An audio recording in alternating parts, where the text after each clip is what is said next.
Bonjour monsieur, Bonjour. vous êtes monsieur Abdeltif. Même. Oui, et Du centre de promotion des exportations. vous faites quoi exactement comme société? Nous donnons comme mission principale d'accompagner les entreprises tunisiennes à aller sur les marchés internationaux, à se positionner sur ces marchés internationaux et à développer le flux d'affaires qu'ils peuvent avoir avec les acteurs sur ces marchés.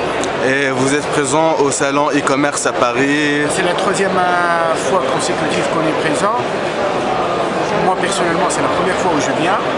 J'estime qu'au bout de 3 participations successives, il est important pour le premier responsable de venir sur place, d'être en contact avec les participants tunisiens, de sentir le salon, de voir quelle est la dynamique du salon, comment il va se développer, et puis de retour de valider si oui ou non on continue à participer à ce salon, et si on participe à ce salon, comment on s'organise, comment on se prend suffisamment à l'avance, comment on fait en sorte que nous ne participons pas pour participer, mais nous participons pour à la fois consolider l'image de la Tunisie comme pays qui s'est investi, qui a investi dans les technologies de l'information et de la communication, mais également générer un flux de business pour les entreprises.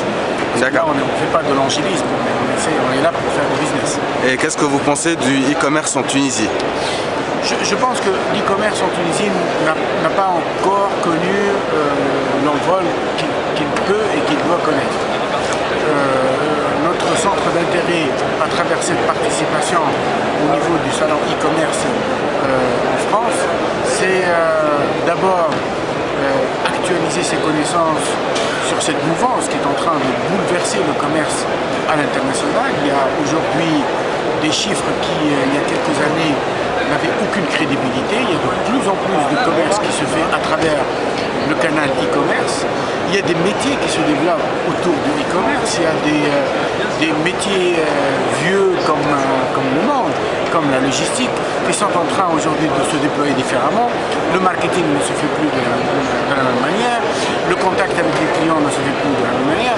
Donc cette révolution qui est en train de connaître le commerce électronique est en train de créer elle-même une seconde révolution qui va toucher tous les métiers qui sont autour du e-commerce. Et donc il est important pour les responsables du centre de promotion des exportations de se rendre sur place et de voir un peu ces évolutions, de sentir un peu la dynamique porteuse pour les années à venir et de voir comment les entreprises tunisiennes en Tunisie, les 200-250 entreprises qui sont dans les technologies de l'information puissent tirer avantage de cette dynamique. En fait, quels sont les problèmes du e-commerce en Tunisie? Vous savez, le principal, moi je souhaiterais parler en termes d'obstacles. Le principal obstacle est culturel. Aujourd'hui, nous sommes encore dans une logique de je vais moi-même, je touche, je fais le tour. Il y a un plaisir associé au fait d'aller faire des achats. D'ailleurs, en France, nous parlons beaucoup de e-commerce, mais sachez que le e-commerce ne représente que 5% du commerce qui se fait dans ce grand pays. Donc, il ne faut pas se leurrer. Le e-commerce, c'est d'abord une culture, c'est une mentalité, c'est une pratique d'affaires, c'est une infrastructure, c'est un niveau d'éducation bien déterminé, c'est également une volonté de faire les choses différemment, à la fois pour les entreprises qui doivent créer de la proximité, non pas en associant leur marque ou à une proximité géographique, mais en associant cette proximité de plus en plus à la proximité digitale et donc à le OI. Et pour le citoyen, pour le consommateur, il s'agit de se dire, écoutez, si je peux rendre service à l'écologie, à l'environnement, avoir un comportement responsable écologiquement parlant, eh bien, je dois faire des économies de carburant et autant que possible, s'il y a possibilité de se faire livrer pour les produits répétitifs comme, je ne sais pas moi, les produits de nettoyage, etc. Je sais qu'est-ce que je consomme mensuellement, je peux passer une commande, être livré à distance, payer à distance, etc. et gagner ou mettre le temps que je passe dans les queues, dans l'attente, etc., à faire autre chose plus intéressant dans le domaine du tourisme, dans des activités qui sont porteuses d'emploi, qui sont porteuses de valeur ajoutée pour l'ensemble du pays. Donc c'est toute une dynamique sociétale. C'est pas uniquement une portion de business à développer. Il y a tout un comportement. Moi je suis très optimiste parce que nous pouvons aujourd'hui en Tunisie être très fiers du fait que nous avons fait une e-révolution. Finalement, la révolution tunisienne est bâtie sur les réseaux sociaux. Elle s'est construite autour de cet échange extraordinaire qui s'est fait entre les jeunes tunisiens pour dire écoutez, basta, allez, fini, on arrête avec ce système et on prend une gouvernance démocratique. C'est formidable. Les jeunes tunisiens montrent la voie à tous les pays du monde.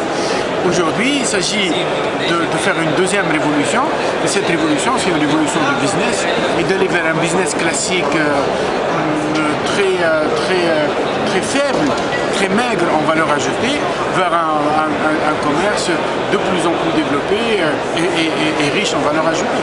Et en fait, qu'est-ce que vous pensez de l'absence de Tunisie Télécom et de Technopole Sfax? Écoutez, nous passons, comme vous le savez très bien, par une période de transition où les entreprises publiques ou semi-publiques, comme Tunisie Télécom, ont été fragilisées par un certain nombre d'événements et ceci fait que ce n'est pas toujours facile de prioriser les actions à faire. Et je pense que la direction générale de la Tunisie Télécom, qui j'ai totalement confiance, est en train de faire les choses afin de d'abord sécuriser le service Tunisie Télécom.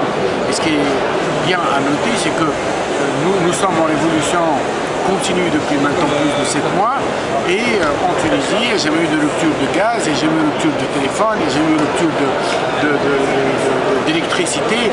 Les services publics vitaux pour le pays continuent à fonctionner.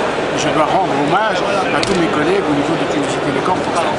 Maintenant, le centre de promotion des exportations a ce rôle de fédérateur de différentes énergies qui sont dans ce secteur et Tunisie Télécom est avec nous, avec son sponsor, avec son produit, avec son label.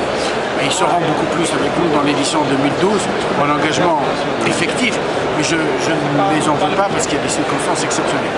D'accord. Et qu'est-ce que vous pensez de l'absence des médias tunisiens? Écoutez, là aussi les médias vivent leur révolution. Nous sortons d'un système de copinage où le premier responsable d'une institution comme le CPEX a besoin d'investir dans sa propre image, dans sa propre personne. Nous passons dans une logique de communication institutionnelle qui fait que moi, personnellement, je n'ai pas besoin de communication pour moi. Je suis en train, comme vous le constatez, en train de faire de la communication à travers la présence, à travers le contact, à travers la réponse à des questions qui sont posées, tout à fait légitimes, pour donner de la visibilité à mon pays, à la Tunisie. C'est ça le plus important. C'est pas tellement la visibilité. Est-ce que c'est une ignorance du e-commerce par les médias? Non, je ne pense pas. Vous savez, le plus grand problème auquel nous devons s'attaquer en Tunisie, c'est le problème de la communication. Je ne pense pas que les journalistes ignorent ou daignent ignorer un salon d'une importance aussi importante pour le commerce, le e-commerce et la Tunisie. Mais je pense que c'est... vous savez, il y a tellement de choses à faire, il y a tellement de sujets. Aujourd'hui, tout le monde est braqué sur les élections du 23 octobre. Il y a beaucoup de travail à faire là-dessus, il y a beaucoup de pratiques à développer, il y a beaucoup de professionnalisme à aller chercher dans les différentes niches du métier du journaliste. Un métier très noble pour lequel j'ai énormément de respect.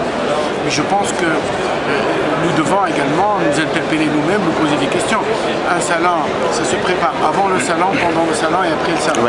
Est-ce que nous avons fait le nécessaire pour informer tous ceux qui doivent être informés? Peut-être pas.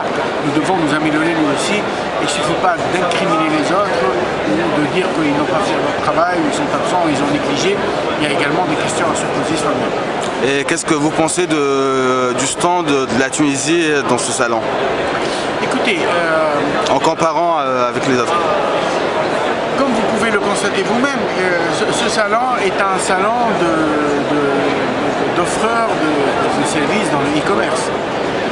La logique pays-pavillon n'existe pas. Nous sommes le seul pays arabe qui est là aujourd'hui. Il n'y a pas le Maroc, il n'y a pas la Jordanie, il n'y a pas l'Égypte. Nous sommes les seuls.